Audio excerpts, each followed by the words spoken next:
Hello brothers.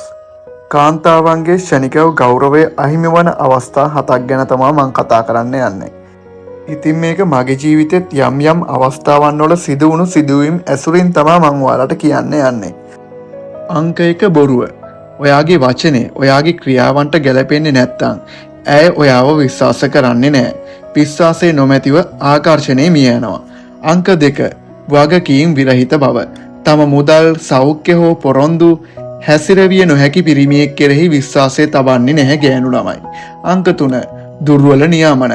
අවිනිශ්චිත උදාසීන ඇය තීරණය කරන තුරුම සැමවිටම බලා සිටිනවද? එහෙනම් ඇයට තමාටම මඟ පෙන්වීමට පටන් ගන්න වෙනවා. ඔයාට තියෙන ගෞරවය එතනින්ම නවත්තනවා. අංක 4 එකතැන පල්වෙන නියාමනය.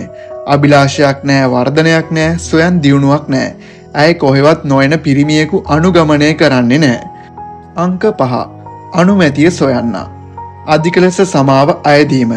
වළංගුභාවයේ ඉල්ලා සිටීම. ඇගේ මතය වෙනුවෙන් ජීවත් වීම. එය ආදරයේ ලෙස වෙස් වලාගත් දුර්වලතාවයක්. මේ දුර්වලතාවය මගේ ජීවිතෙත් කාලයකට කලින් තිබුණා. නමුත් මේක පහසුවෙන්ම අපිට හදාගන්න පුළුවන් දුර්වලතාවයක්. අංක 6 පහසුවෙන් පාලනය කළ හැකි නියාමනය. ඇගේ මිතුරන්, සමාජ මාධ්‍ය හෝ සමවයසේ මිතුරියන් පීඩනයේ ඔබේ හැසිරීම නියම කළහොත් ඇය ඔබව පිරිමියෙකු ලෙස සලකන්නේ නැහැ. සරලවම කියනවා නම් ඇය ඔයාව පිරිමියෙකු ලෙස දකින්නේ නැහැ. රූකඩයක් විදියට තමා මෙතනදී දකින්නේ. අංක 7 නිදහසට කරුණු කීම. වගකීම බරයි. නමුත් පිරිමින් බර උසුලන්නට ගොඩනගා තියෙනවා. අතීතයේදීම හිමයි. පිරිමින් හැදිලා තියෙන්නේ යුද්ධ කරන්න, නායකත්වය දෙන්න, මඟ පෙන්වන්න. ඔබ ඒ මඟ හැරියොත් ඇය නිහඬවම ඔයාව පරීක්ෂා කරනවා. මෙන්න කටුක සත්‍ය. කාන්තාවක් ඔබ කෙරෙහි ගෞරවය නැති කරගත් පසු සම්බන්ධතාවය දැනටමත් අවසන් වී ඇත.